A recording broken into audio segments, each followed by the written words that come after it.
Hello friends, welcome to food funda. চলে এসেছি নতুন একটি রেসিপি নিয়ে।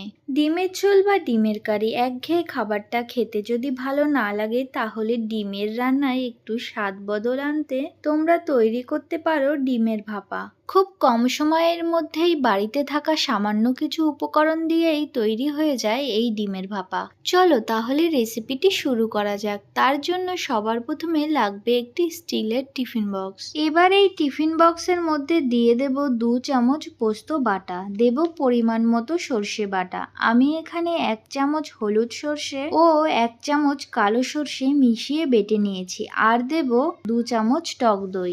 দিয়ে দেব পরিমাণ মতো লবণ ও সামান্য পরিমাণে হলুদ গুঁড়ো, কিছুটা সর্ষের তেল ও লঙ্কা গুঁড়ো। এই সমস্ত উপকরণগুলি দিয়ে খুব ভালোভাবে মিশিয়ে নিতে হবে।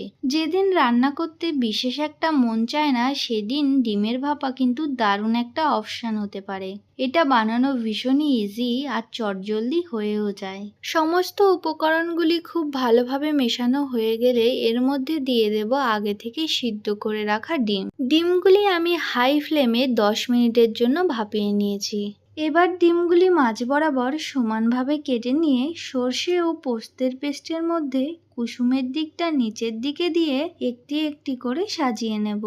আর ওপর থেকে ছড়িয়ে দেব সামান্য পরিমাণে লবণ, লঙ্কার গুঁড়ো, চেরা কাঁচা লঙ্কা ও সর্ষের তেল। ডিম একটি অত্যন্ত পুষ্টিকর খাদ্য। ডিম প্রোটিন, ভিটামিন এবং খনিজ সমৃদ্ধ একটি খাবার। এটি শরীরের জন্য প্রয়োজনীয় বিভিন্ন পুষ্টি উপাদান সরবরাহ করে। সমস্ত উপকরণগুলি ডিমের ওপর থেকে ছড়িয়ে দেওয়া হয়ে গেছে। এবার টিফিন বক্সের মুখ বন্ধ করে এটি কিছুক্ষণের জন্য ভাপিয়ে নেব। তার জন্য সবার প্রথমে একটি কড়াইতে কিছুটা জল সামান্য গরম করে একটি স্টিলের স্ট্যান্ড বসিয়ে তার ওপর টিফিন বক্সটি দিয়ে দেব।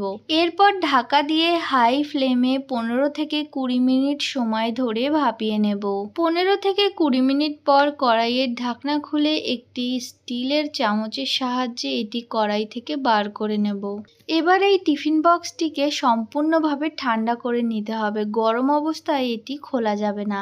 ব্যাস, খুব কম সময়ের মধ্যেই বাড়িতে থাকা সামান্য কিছু উপকরণ দিয়েই তৈরি হয়ে গেল ডিমের এক দুর্দান্ত রেসিপি, ডিমের ভাপা। গরম ভাতের সঙ্গে এই ডিমের ভাপা জাস্ট দুর্দান্ত লাগে। তোমরা বাড়িতে অবশ্যই বানিয়ে দেখো আর আমায় কিন্তু জানাতে ভুলো না রেসিপিটা তোমাদের কেমন লাগলো।